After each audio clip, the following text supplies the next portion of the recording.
Hi, this is Becky from This Reading Mama, and today I would like to walk you through and give you a look inside my son's writer's notebook.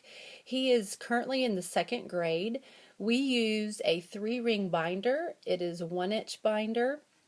We started in kindergarten using a spiral bound notebook, and even in first grade we used the spiral bound, and I quickly learned this year that I needed more space to store a lot of the things we were making and I was creating for him, and it was looking a mess in that spiral bound. So we moved to a 3-ring binder. I love that it has a front pocket where he can include things that I make for him as well as things I find on the internet for writing. I have his notebook divided into 4 sections. The first section is for graphic organizers. This is to help him in organizing his writing and brainstorming his writing. I have one that I created for when we were writing a friendly letter, and each time he writes a friendly letter, we work on this. This is something I posted on the Homeschool Village about a year ago. And then I have, these are just examples of things that are in there right now. It changes, it can change from week to week as to what's in here. It's a fairy tale writing that we did. It's a graphic organizer to help him organize the important parts of a fairy tale writing, the structure of it, how to write one, and he used this to structure his own fairy tale writing. I have like his Lego descriptive writing. His Lego descriptive writing that he did. And then I also just include blank paper in this section because it may be that he wants to brainstorm an idea for writing that he doesn't have a graphic organizer for. Maybe he doesn't even want to use the graphic organizer that I have prepared for him. So I want him to have freedom to just jot down a list whenever he wants. Of course, he hasn't used that one in a while. The next section is for his rough drafts. He just uses blank notebook paper for that, and he writes on every other line. I allow him to start a rough draft, and sometimes he doesn't like the way that the story's going or the way his rough draft is going. So, for example, in this one, he stopped after a few sentences and decided he really didn't want to go in this direction. So I allow him to do that. He's got his fairy tale writing that he did not too long ago, his gingerbread writing, several writings. I've got my blank paper in there.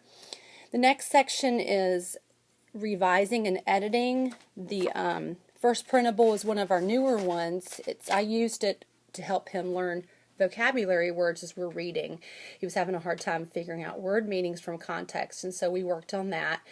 And but I also encourage him to use these words that he learns while we're reading in his own writing. So it's actually in his revision section. So he could go back to his writing and think, oh, I used the word happy.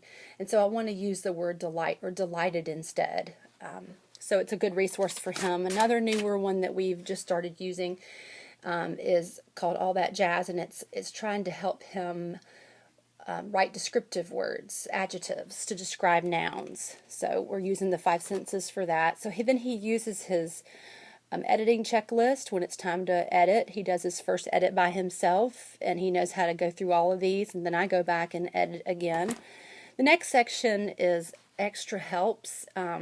This is where he's got different words, different word banks kind of, to help him with his spelling, so that in his rough draft, I try to leave him as much as I can to himself when he's doing his rough draft so he can really make it his own. But I want him to have resources so that his spelling is not atrocious. And I want him to be able to use these resources, so I have them back here for him. And then I've got this quick reference sheet that I made that's got the most common single syllable vowel patterns, and this has really helped him a lot because he might say something like, I don't know how to spell the word plow, and I say, well, look at your paper, it's spelled with the same pattern as cow, and so he goes on here and finds it. And then I also have his word wall. We used to have a word wall on the wall, and so it got to be where it took up too much space. So now he has a folder that he keeps his the sight words that he's doing. He has a folder that he keeps it, and so I keep that in the back for him for spelling his sight words. So all of these things are the way that I organize his writer's notebook. Like I said, it could change from day to day. definitely changes from week to week as to what we keep in here. And you can find all these links today at This Reading Mama. I'm providing all the links to all these resources, as well as you can hop over to the Notebooking Fairy and see how I organize this in that post. Thanks.